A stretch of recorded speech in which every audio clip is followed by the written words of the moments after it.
This is Kanzenshuu, the podcast, episode 467 for the week of March 3rd, 2019.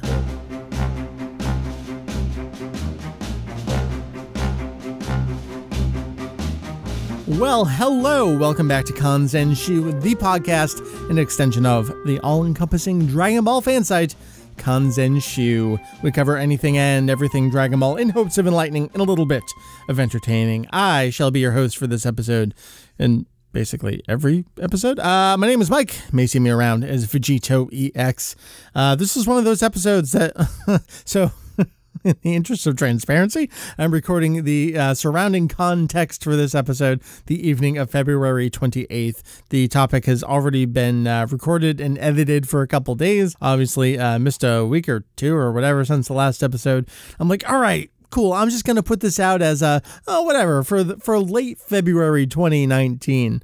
And then I realized, oh, right, February is a short month. And even if I record this tonight, I'm probably not going to edit it tonight. And then it'll be out tomorrow, and that'll be March. And that's not late February anymore. So I'm just going to put it out on a regular schedule. So it's coming out for the week of the Sunday.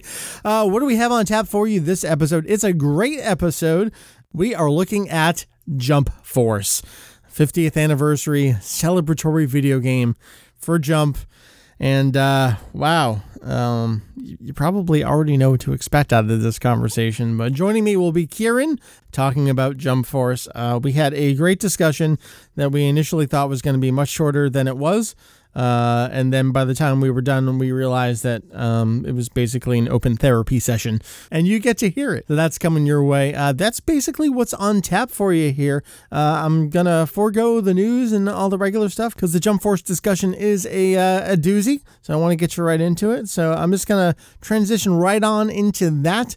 I will see you on the flip side, talk a little bit what's going on with the website right now, and wrap things up. So with that said, enjoy the talk about Jump Force, and I'll talk to you afterward.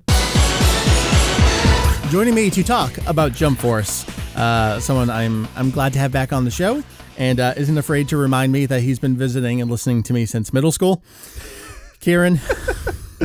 Hello. I literally just got done having lunch with Curb. We're like, yeah, Kanzenshuu, 2006. What the fuck? It's been damn kids. I know. Back on the bus. But you know what? It's been a journey. I think I've come into my nerddom cred. I'd like to think Julian, before he left to Japan, was in the same spot I am. Maybe. How are things with you? I'm doing great. I've been doing a lot of fun stuff. Working on a video game right now. That's been really exciting. A lot of stories about card games and role-playing game craziness.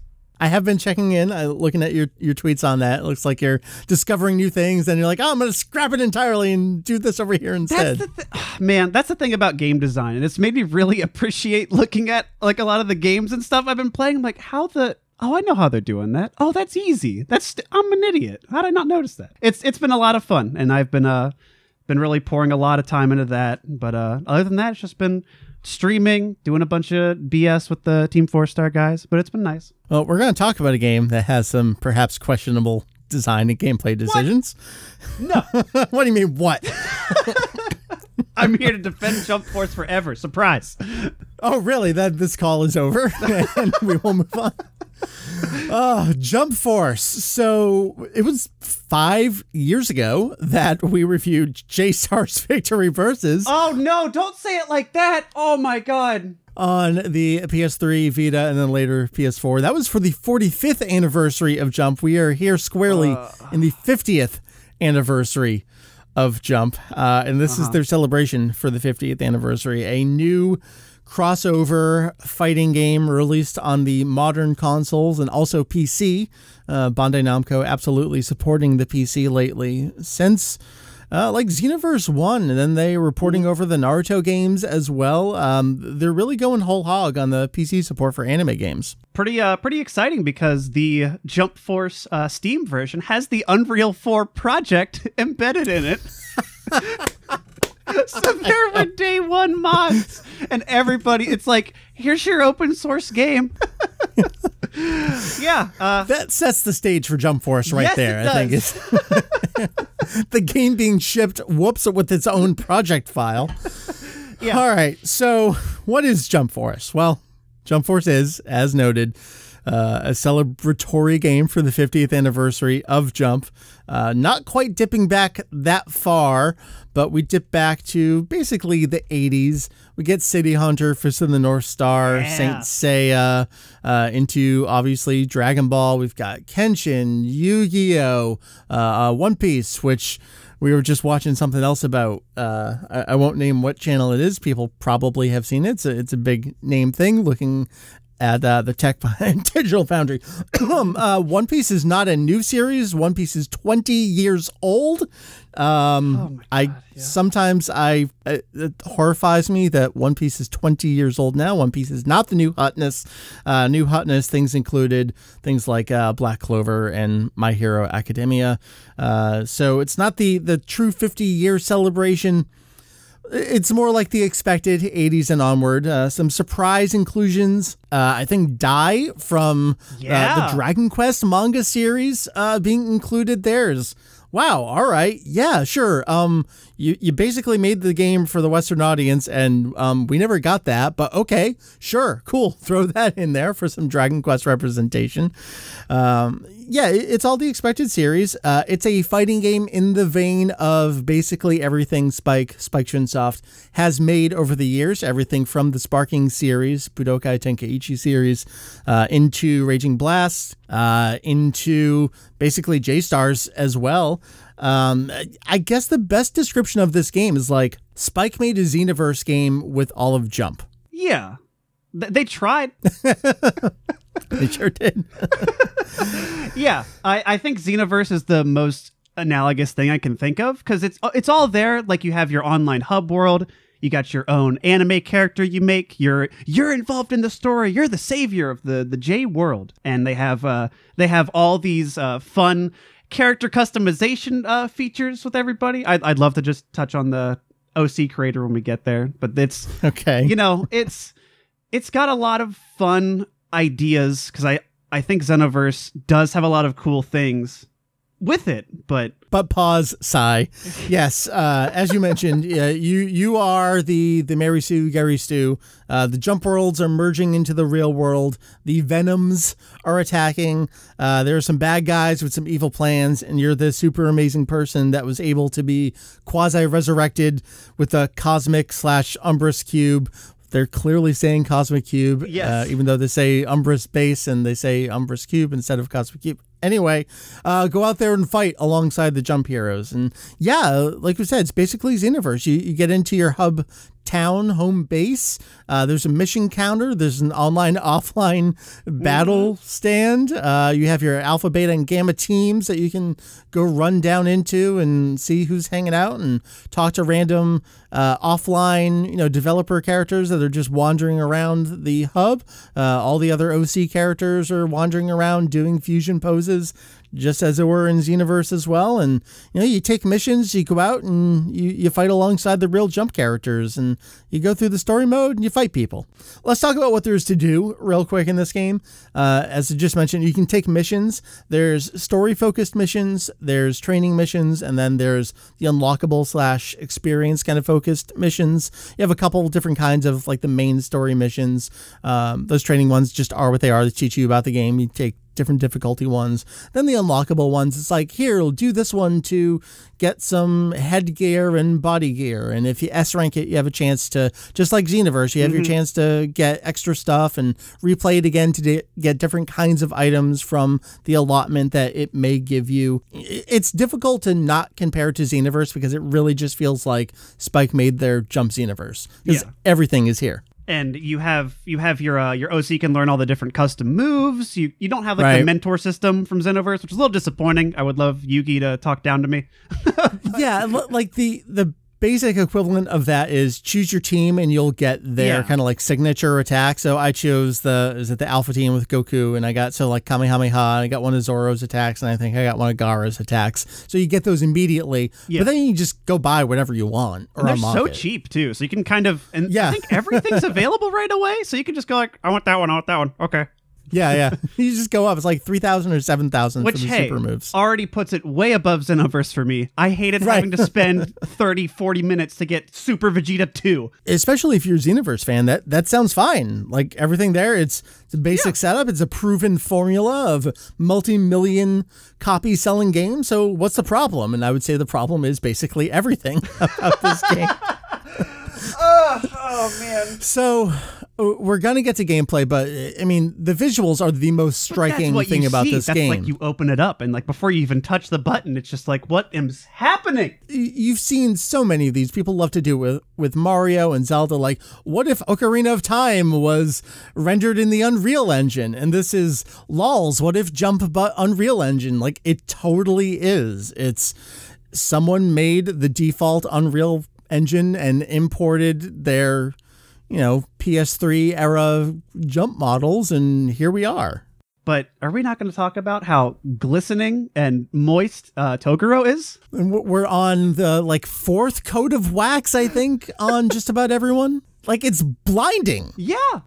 There's those, I've seen, you've probably seen these floating around too. The, Homer Simpson in real life, Peter Griffin in real life, like where you see their pores and everything. You can totally see, have that here. You can see Frieza's dimples. I didn't know he had. Like there's everything. It's a little awkward, disconcerting, scary. Goku has muscles I didn't know existed. His muscles have shiny muscles on top of them. It's his hands, his fingers look like face huggers.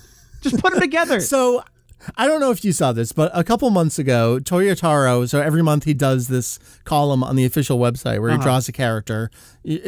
Initially it was, here's someone who wasn't in Dragon Ball Super, and then as they put Broly in Super, it's hard to say who's not in Super. So a couple months back, he drew this picture of Bardock, which got heavy criticism because the hand that was in the foreground looked like it was melting.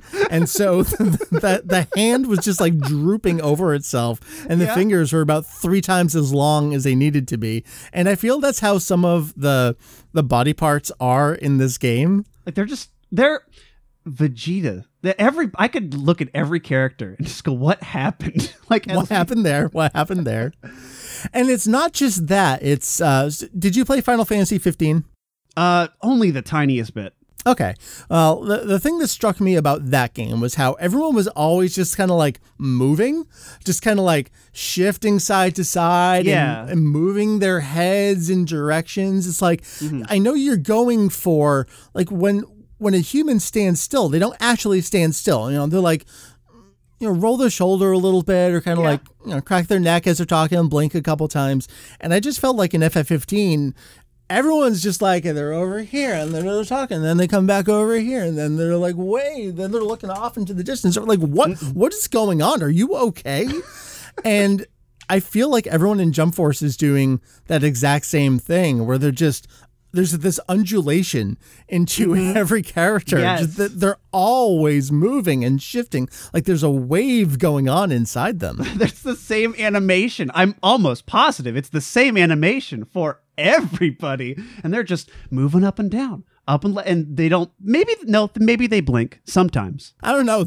I think the faces are totally dead. There's nothing to the faces. No, it's everything else that's moving. It's truly bizarre. And they try to do the real Italian talking with your hands kind of stuff. And that just makes it worse as they're talking Trunks, what are you doing? Your neck is too thin. Your head is up in the stratosphere. I don't know what's going on with your hands, but they're way worse than everyone else's. And you're just, you're going to hurt someone. You're going to hurt yourself. Everybody's neck is a separate limb. It's Ryuk specifically. Oh, you mean the unvoiced Ryuk? Do you know anything about that? Did I miss something? I don't know. Was the actor just not available? Because I didn't know if he died and something happened. I have no idea. Let's see. Shido Nakamura. He looks young. He was only born in 1972. Okay, I'm at his wiki page. He was in stuff last year. All right. Yeah. He was, I was going to say, he was Honey and Clover, but he was Repairman in Honey and Clover. Never mind. He wasn't. He played Ryuk in 2016. Okay. All right. Yeah. He's fine. What the hell? Don't worry about it, Light. They can't see us. That just, every time he talks, I I'm trying to say something for him, and it just feels so weird when Light is just looking around with his shoulders to his ears. And then you get into the walking animations, and it's totally like PS1, PS2, where everyone like walks, stops, turns 45 degrees without animating on their turn. No, everybody's got a pivot. We're all on a track here. We're playing Resident Evil. It's truly bizarre. It just feels like, did you guys have 4 months to make this game? I know that's the most common criticism of everything Spike Chunsoft has worked on, and you're probably right every time. But this one, I think more so than any of them, has it been the most obvious to me. Because there are just so many cut corners. There's vehicles like this little Gamabunta from Naruto you can ride, the frog, who doesn't even move. It's just like arms outstretched, isn't it? It's essentially a T-posing frog. And doesn't move at all. And there's all these cut scenes where people are, as you said, just pivoting, not even move, like they're just pivoting on the Z-axis. Here we go. We're going to rotate. We're going to rotate back. And people are going to open their mouths, and things are going to be said, and oh boy. Well, they might open their mouths. I'm not entirely sure that Luffy has truly spoken in this game. I don't think Blackbeard's ever closed his mouth. No, he has like one frame of a slight, like in the corner of his mouth. All right, so that's the visuals. I mean, we could go on forever. It's truly bizarre to look at this in 2019. It really is, and not just the visuals, the animation. I will say though, in favor of it, the particles. I think the particles look really good. They do, like to a detriment, where it's like, all right, your particles look great. I have no idea where the two characters are on screen right now. But I'm like, you know what? That's fine. Slifer is going to come out and blow up the entire... I can't see where you are. Is it hitting you? I don't know. It looks cool. Who knows? All right, I want to move on from that because, I mean, that sounds like, oh, that's hysterical. This is an ironically bad game. I don't think there's anything truly ironically bad. I think something's either bad and, you like it for being bad. Whatever. Yes. No, exactly. I agree with you. So, okay. You get over that. Let's talk about the actual game. All right, I'm laughing at how bad that is. Great. Then what do I go do? It's like, well, you kind of don't really do anything. There's just nothing interesting going on. You're taking these missions, which involve either going down to Director Glover's little table or more often kind of like aimlessly wandering around. I mean, I know you can bring up the map and it'll give you a little exclamation mark or something. Yeah. It's like, all right, Glover doesn't have anything for me. All right, the missions don't have anything for me. Let me just walk down into Team Alpha and then a cutscene will start when I walk down the stairs because of, all right, sure. Mm-hmm. So you go out and you take these missions, and I feel like this is where the game has a chance to shine. It's, all right, I'm going to have, this new hotness main character from My Hero Academia. We're going to team him up with someone from some other random show. These two franchises have never interacted before, and your character is going to be along for the ride, and they're going to say funny things that riff on each other. No, none of that happens. It's the most basic dialogue as you go. And I feel like I got something I did recently with Dai was talking with Kakashi. He's like, oh, you remind me of my mentor. And Kakashi's like, oh, you must have had a great teacher. Like, that's the extent of it. And that's few and far between. For the most part, there might as well not be any dialogue on screen because no one's saying anything of any substance ever. It's all these vagaries, and you could, if you want to, you can read into it. Like you said, oh, maybe that's referring to that. Like maybe Yugi talking with Dio about like, oh, you're a fierce opponent. Like this other guy, I don't know, is he talking about Kaiba? I don't know.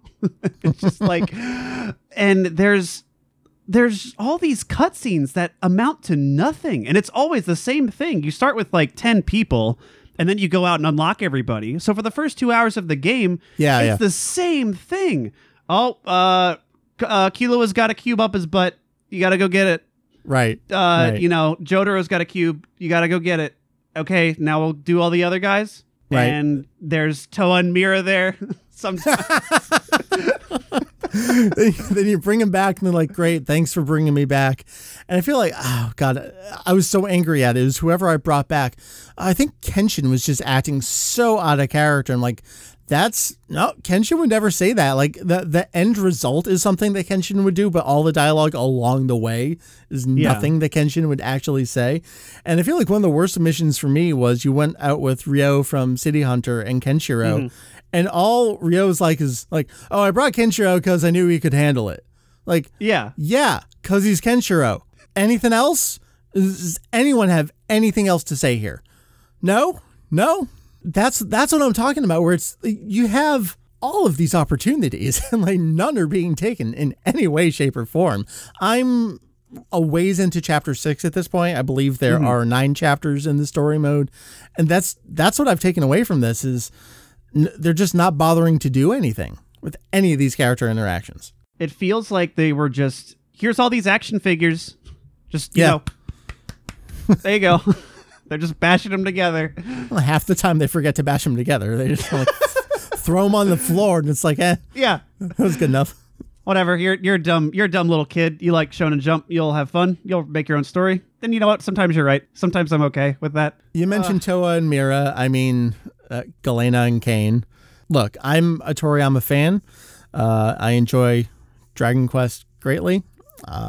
Yes. I think the worst thing about this game is that I just wrapped up the true ending in Dragon Quest XI and then popped this in.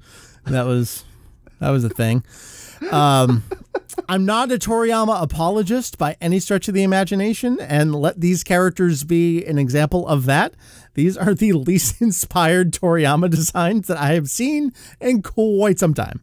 They're not good. They're not great. It like maybe if they were animated and injected with some fun vibrance, I could see something, but just in this, especially with everyone being so wooden, you're not doing yourselves any favors by just being Toa and Mira too. That's really all they are. A character that I want to I don't know that if Toriyama designed her, because the Toriyama Dragon Quest art book stops at just the main character for 11, and I haven't dug any further to see who exactly he designed for the rest of the villain cast.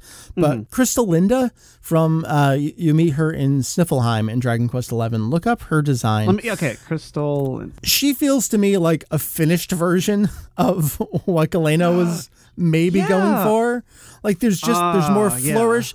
The hair has like all of those intricate designs as well. Like Galena's kind of like flowing all over the place. Galena's like flowy hair, green, and has some bug wings. Like that's not a design. That's a rough sketch for a further design. Like that's how all 4 of them. I say 4 as if the navigator robot is anything, but you know, they promoted it as such.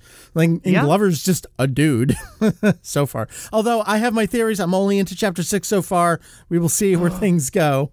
But, oh man, okay. But as far as you know, as a player character, looking at all the promotion going into this game, you have those 4 characters: Kane, Galena, Glover, and the navigator robot. It's like there's just nothing there. This is the most phoned in I've seen Toriyama in a long time. I mean, as soon as Kane showed up, everybody I know, it's Thanos.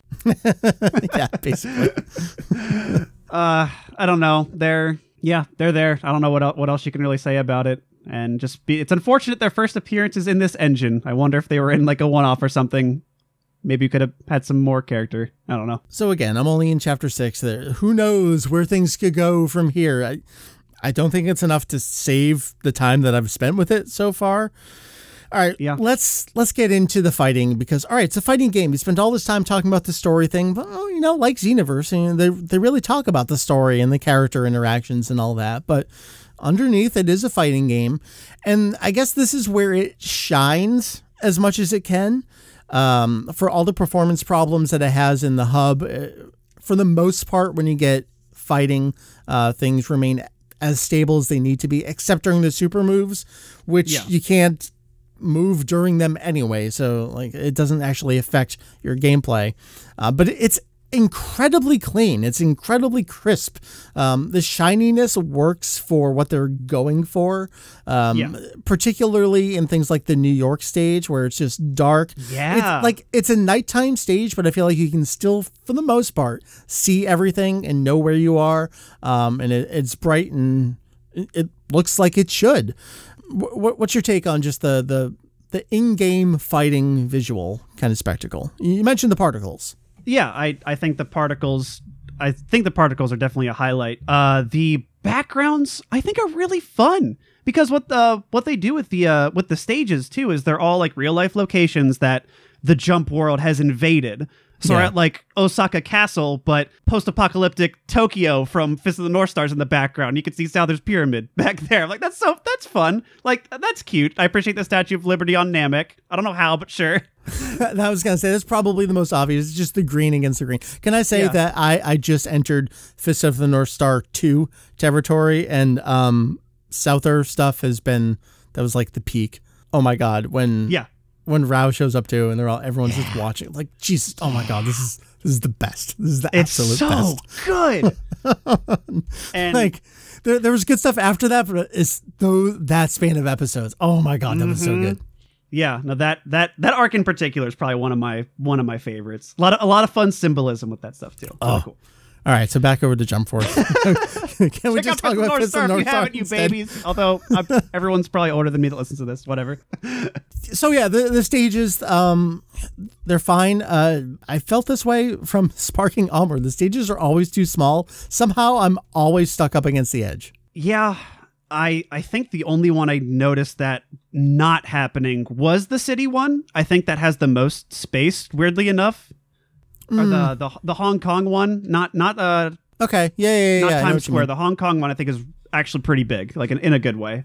But yeah, every other thing is this like tiny circle. That's it. I think there's a way that you can like knock people to other parts of the arena too, but I haven't done it yet. I don't know, like maybe there's some depth and some options here, but that's a good joke. So yeah, the backgrounds are really pretty, but can we talk about the fighting part? I don't know. Square. If you hold square at just the right moment, you'll do a smash attack. Yeah, you sure will. People that played the Tenkaichi series might remember that. It's a pretty good option. Yeah, you have a heart attack. You have a your jump. Grab button. Yeah, jump. You can do a break dance and do it like a low attack. That's cool. You can hit them up in the air, like for an aerial, but then you knock them back down, like defeating the purpose of an aerial launcher. Yeah. You can run to the side. You can go left and right. Sidestep teleport when you hit X during a combo. I figured that out today. Yeah, it sure is a spike game, huh? But you gotta, okay, I know you don't like the sparking games, but they're better than this, right? Literally the first episode of our podcast in 2005 was reviewing the first sparking game. So I have been living this shit on this show literally since the beginning. I know, and it broke my heart when you were like, it sucks. Like, no.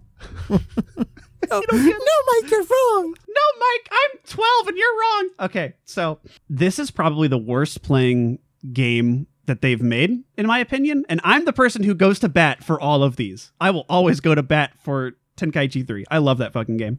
Whoo, boy. This is the most stilted, laggy, unresponsive thing I've played in a long time. It is not a good video game at all. No, it is not. There's so much weird stuff, like you'll do a super or someone else will do a super and you'll kind of just like stop moving and just like slide across the screen as the game decides. I don't know which one has priority. You guys figure it out. You'll do whenever you throw them, you can dash over and sometimes pick them up and sometimes not. It's just random if they wake up on time. I'm just like, I don't get how this happened. I don't know how this went through the door. I mean, I know because it had a deadline and money. So they were like, get it out. Who cares? I can't quite figure out if I just don't understand how throws in this game work or if there's something going on, because I can stand still.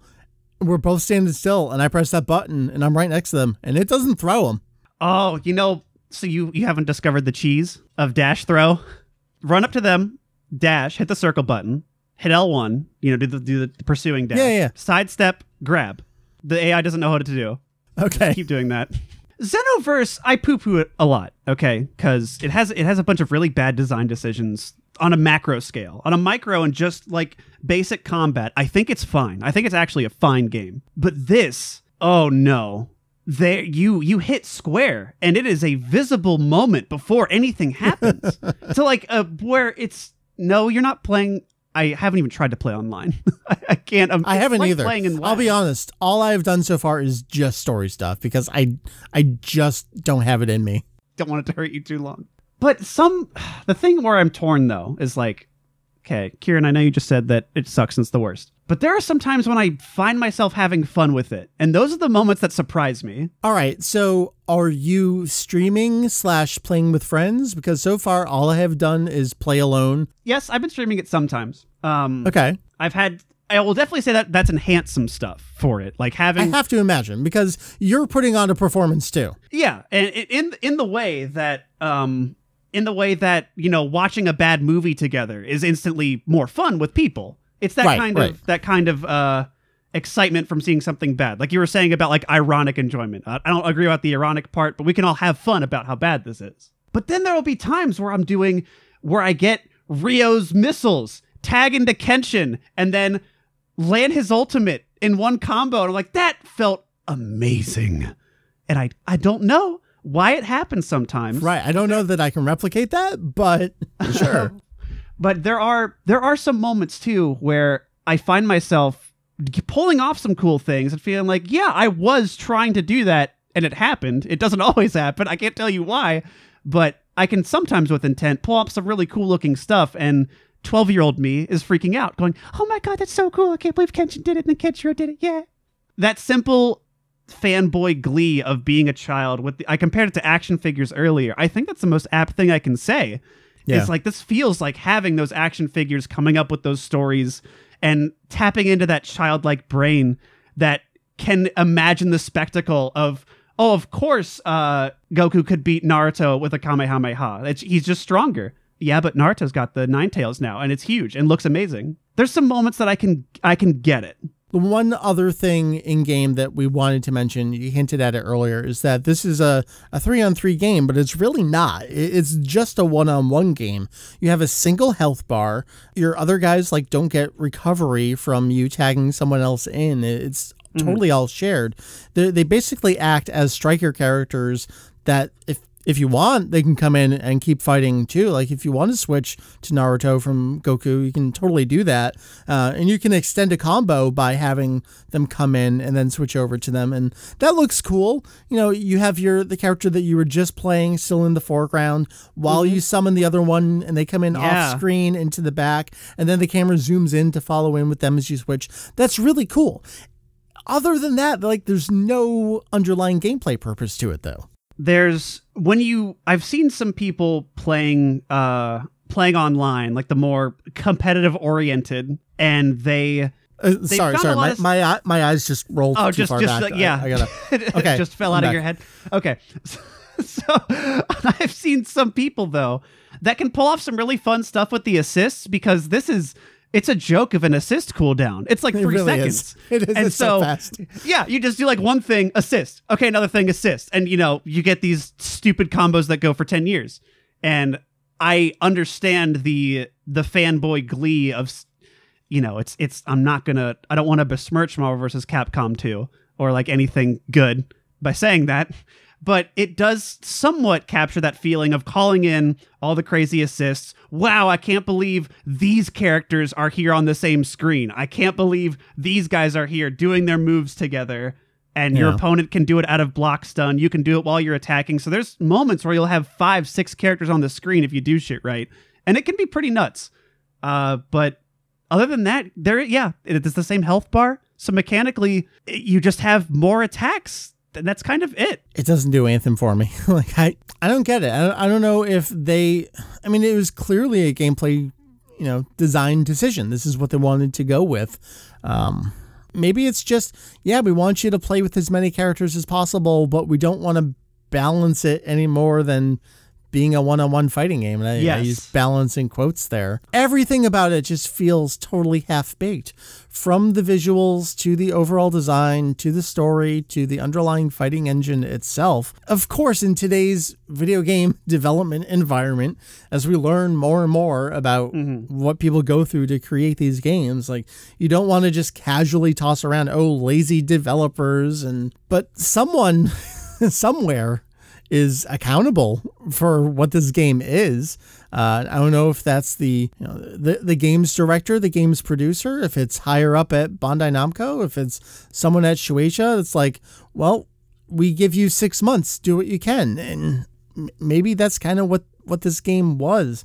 Like, this just is not a fully formed game. And the fact that at release, they're like, yeah, we're going to sell a fighters pack with 9 characters that are going to be coming. Is it? I think something like that, which yes. I guess there's been some data mining, some thoughts on who those characters are.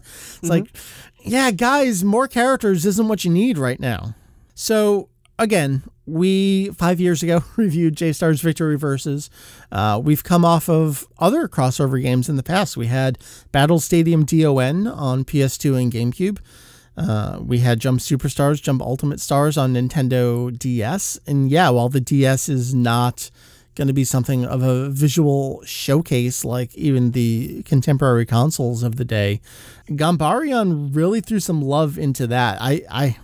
Yes. If I was going to recommend a Jump crossover game, yeah, you're not going to have My Hero Academia. You're not going to have Black Clover in there. I got to go with the DS games. Let it be known that has never been a question. Jump Ultimate Stars is the best one, bar none. If you want to talk about something that represents every franchise with such a love and adoration and care for how does this panel of this manga correlate to this gameplay moment? How can we make this feel the same? Oh, you're not going to beat that. It's just sad to see this being so, here's your celebration of 50 years, that huge landmark, and we just get this factory shat out, whatever this is. Look at our shiny new tech, look at these shiny toys, and you're a dumb baby who will play this gameplay loop that has a loot and experience, so there you go. What do you think about this is clearly, all right, Jump for the Western audience. Is it telling about what Japan thinks the Western audience wants and expects? And is it telling that maybe people do want a game that looks like this? See, my thing is, if you're into these series, if you truly love these characters, is this a representation that you want? Is this why you fell in love with these series? I'm not sure that this speaks to that. This feels like the idea that it's real. Look at these real, what would Goku look like in real life? He could beat the hell out of you. And this is a difficult thing to say coming off of Alita, which was a genuinely good movie. But prior to that... is it? That makes me happy to hear. This really feels like so maybe this is speaking to the Western audience, like where it's, Evolution was what it was, but what if we had a really, really good live action movie? And it always feels like the live action movie is the ultimate kind of like validation. Yes. Does it need to be? Is that what you need? Is that what you feel will truly then say, yes, what you like is good because it got the AAA high budget Hollywood movie? I don't think it needs that. And this feels like the video game equivalent of what if we got a live action movie. This feels, there are in so many ways, this is aping Avengers. In so many ways. Oh my God, yeah. Yeah. And like the soundtrack alone is just the Avengers score. And if like there's all this clear just similarity between the two that does make me think that they went, oh, hey, all nerds went crazy for that. Well, we can't really do a crazy movie, but we can make a video game that looks like that. I think we just hit it. Yeah. Jump Force is not a good video game. Please don't buy it. Seto Kaiba might be DLC. So my thoughts initially were, man, you can't even throw in, I think there's a legitimate argument about the number of female characters in this game. It's like, Arale, you want to talk about true jump representation. You got to get some Dr. Slump in it. Oh, no, please don't put a Raleigh in this game. I don't need to see that. Oh, you don't want to see your eyes? You don't want to see a Raleigh's pores? Please don't do this to me. You don't want to see a Raleigh's little fingers? I think Boo is going to be bad enough when we get there, but... Oh my God, I can't wait. I'm maybe okay with people like Ryotsu and Gintoki not showing up, because now I can just say that they've only been in at least decent games. And that's okay. Yeah, a lot of people not happy about the lack of Gintama in this game here. And obviously there are some things that are not specifically weekly Shonen Jump, especially non-American Viz Weekly Shonen Jump, things that are published here in our Weekly Shonen Jump that are not the Japanese Weekly Shonen Jump. Obviously One Punch Man is something that comes to mind. It really just feels like the standard fanboy complaints of, oh, you didn't get the roster right. Oh, it's really bad gameplay. Oh, the visuals aren't what I wanted, therefore it's a bad game. Like, I don't know, man. I think Jump Force is just a genuinely bad game that I don't want people spending money on because this sends the wrong message. Yeah, it's unfortunate that, man, I think you're so right about just how they see that this is like what we would want. This is right after J-Stars did I think okay. I don't remember any like numbers off the top of my head. I feel like it did fine. It got a PS4 version too. So like, yeah, hey, the cool. fact that they released it over here was crazy. We were never expecting that. And so following it up with, I think J-Stars was on a better wavelength than this for like getting at least the more anime feel. And if you want to play something on the same consoles, well, I guess only PS4. I would recommend J-Stars over this game, honestly. I think you might even have a better balanced roster. If you're a Toriko fan, like, apparently Toriko doesn't exist anymore. Just like I know, right? Here's our fourth pillar, and he's gone. Never mind. So for a current console, I would recommend J-Stars, but I mean, if you just want the Jump stuff, I gotta go with Jump Ultimate Stars on DS. And if this is the loop you're looking for, the original story, the faux MMO going in for your loot and your missions. I mean, Xenoverse is like $15. Xenoverse 2 specifically is super, super cheap these days. You've probably already played updates. It though. Still getting updates. We're still waiting on that camera mode. That's coming at some point apparently. Yeah. We're into the fourth extra, no, like eighth extra pack beyond the original packs. I don't know where we are with that. Xenoverse 2 really feels like it nailed what they were going for. I'm still dying to see what a potential Xenoverse 3 would be. And, those weren't even my games, but the stuff here's what came to mind for me. So I think this is the perfect encapsulation of what Xenoverse does that J-Stars can't even hope to accomplish. And maybe it's because it's series specific and they know the minutia to do. I think it was had to be one of the extra DLC stories. It was one of the final like CG non-in-game engine cutscenes. And out of the corner of the screen, Tapion walks in and he's like, and I'm going to be here to help you, Trunks. And like, I'm like, yes, of course you are. Of course you are, because that's what you would do. Those are the moments that do not exist in J-Stars. And that was enough to keep me playing in Xenoverse.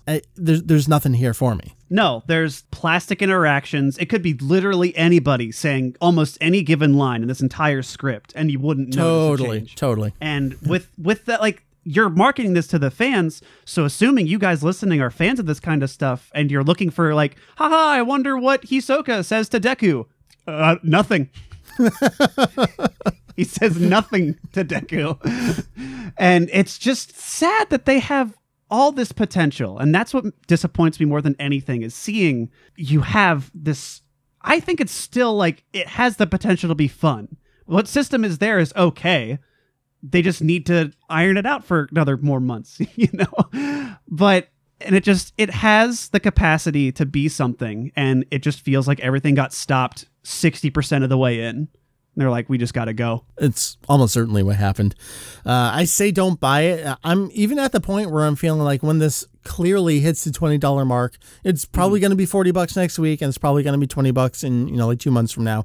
I'm not even sure if that's appropriate at that point. Like, I really don't even think it's a fun train wreck to watch. I think it's just, people have asked me this, like, is it a fun bad game? Like, no, it's actually just boring. Like, I'm not even mad playing. I'm just bored out of my fucking mind playing Jump Force. And every day this last week, I look at Mary and I go, I should be playing Jump Force.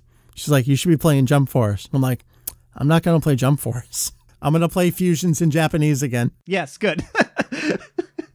Once you get over the gag of the visuals, I think that has the longest mileage of, haha, wow, that looks bad and funny. A lot of boring shit. A lot Nothing there for you. Thank God they patched in skipping cutscenes. Dude, so Jump Force, this isn't a final review. Again, I'm not even finished with story mode yet. We're only, less than 2 weeks out from what the early access was for the game when it came out. But I've certainly played enough to get a feel for this game. I'm going to finish the story mode come hell or high water. Maybe I get hit by a bus. That might be preferable to finishing the Godspeed either way.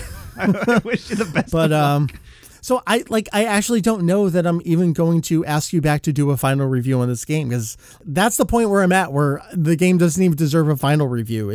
I can't imagine anything that changes. Oh my God, I can't believe Kane is literally Toriyama himself, and he looks at the screen and says every ship is canon. Wow, everything's canon. Toriyama. Exactly. Like that, nothing like that'd be great. That's not going to happen. No, that's not going to fix the underlying everything issue about this game. All right, Karen, that was and is Jump Force. Once again, tell folks who you are. What do you have going on? What should they look for? Hi, I'm Kieran. I do a bunch of stupid internet stuff. Go by Lord Moonstone on places. I play games with Team 4-Star. I play games with myself and sometimes other people. And working on one right now. You can find me at Twitter at Kira, KIRANSA_. Gotta have the underscore. That's how you know it's cool.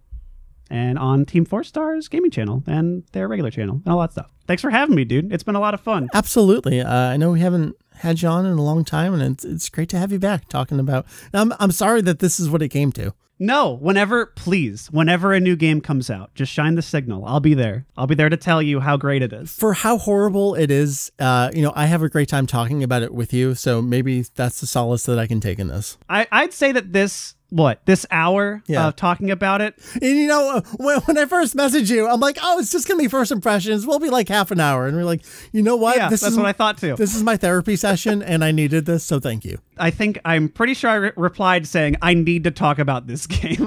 Like, I have to. So thanks for having me. I hope you guys enjoyed the podcast, and I don't know, hit me up. Let me know what you think about it. I feel like I hear differing things, but mostly negative everywhere. I'm just curious what people think. All right, that was Karen. That was me. I don't know what's happening, but we're going to wrap up the show. So we'll see you on the flip side of, this iCatch music. Bye. All right, so I guess let's wrap things up. What do we have going on the website right now? We're kind of in one of those like heads down, just plugging along at things kind of modes. Julian and I picking up some more magazines for the archives. Very excited. One particular issue that we've been meaning to get for a while, he was able to successfully order, so I'm super stoked to get that in. That's going to end up being a podcast episode in and of itself. That issue, and I think 6 issues prior to that issue, when you combine them, there's some pretty interesting stuff between the two of them, and it actually ties into some wiki work that I've been doing.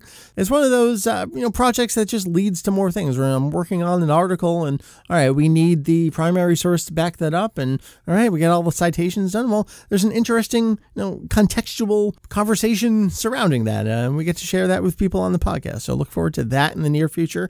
Julian's actually doing a little trip back to Japan for a little bit coming up soon, so hopefully he can buy some other things that we've been looking for before he comes on back, and then before he goes back over again. I need to hog Julian all that I can in the meantime. Otherwise, yeah, we're just working on deep site stuff, and it'll be done when it's done. We work on the Kanzenshuu time frame, which is measured in years.